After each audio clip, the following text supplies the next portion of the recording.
Hello, darlings. Now, before you start, this is a joke. It's from a satirical magazine called Viz. In the early 1990s, during the last great Tory recession, the tabloids and the media went into a frenzy to demonise victims of the recession, such as the unemployed or the disabled. Nearly a quarter of a century later, we are in exactly the same position. Here is a Viz article that parodies the hateful news articles and the hateful responses to these articles. It's utterly chilling how this old comic and its satire would seem over the top, but seem more relevant and true today than it ever has been. Now, this family deserves to die. Meet the Dugan family. Now, husband Bill and wife Doreen are Britain's biggest scroungers. They pocket an amazing £120 a week in handouts and live a life of luxury in a 3-bedroom house paid for by the council. Now, Bill hasn't done a single day's work in 2 years since he was blinded and partially paralysed in a car accident. He claims he's not fit for employment, but he still manages to get to his front doormat once a week, where he picks up a whopping £85 in state benefit checks for his so-called invalidity. Unable to walk, he sits at home on his arse all day counting his cash. Now, Dole family Dugan claim to be hard up, yet they still have 2 children, and soon there'll be more. They breed like rabbits, and yo-yo knickered slut Doreen, 28, is hoping for another sprog later this year, leaving taxpayers like you to fork out another £12 a week in child benefit. Perhaps next time she should spend some of it on contraceptives. And free school milk for their ugly brood costs you, the taxpayer, another £2 a week. Yet Bone Idol Bill, 33, still wants more.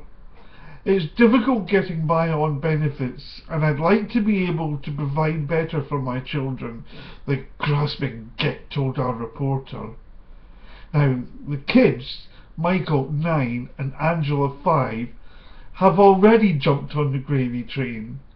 Like their work-shy parents, they expect something for nothing and collect a thumping 50p a week each in pocket money. Their house is crammed with telltale signs of their cushy lifestyle. In the kitchen, Mrs. Dugan offered us a cup of tea or coffee. Oh yes, the big spending Dugans have both. Their fancy swan kettle probably set them back £20, and a swish bin in the corner must have cost 30 or 40 quid at least. But then that's hardly surprising, because wife Doreen isn't short of a few bob, and she works nights as a cleaner, picking up a hefty £42 a week, as well as cleaning up on state handouts. Nice work if you can get it. But still she moans. What I'd really like is to take the family on holiday, she told us. We've never been away at all since before we were married. But wait a minute, that's not all. With Bill unable to work, I'd like to go out and pursue a career of my own, but it's difficult finding people to look after the kids, said money-grabbing slut as she sat there sipping her expensive Nescafe coffee and offering fancy chocolate biscuits like there was no tomorrow.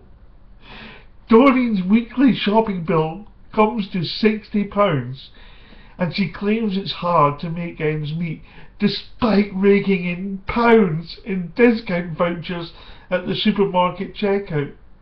And the whining sow isn't even happy with her free council home. One day I'd like to own a house of our own, with a garden for the kids to play in, groaned the grasping trollop. Last night, a senile Tory MP stopped wanking for 5 minutes to blast the Dugans before we'd even told him anything about them. These people are a disgrace on our society, he ranted drunkenly. Why should the taxpayer fund their disgusting, depraved lifestyles? They should send them back where they came from and beyond. A spokesman for the Labour Party failed to say anything we could use out of context, despite several cleverly weighted questions. Now, what do you think? We've whipped up our ignorant readers into a bigoted frenzy of hatred.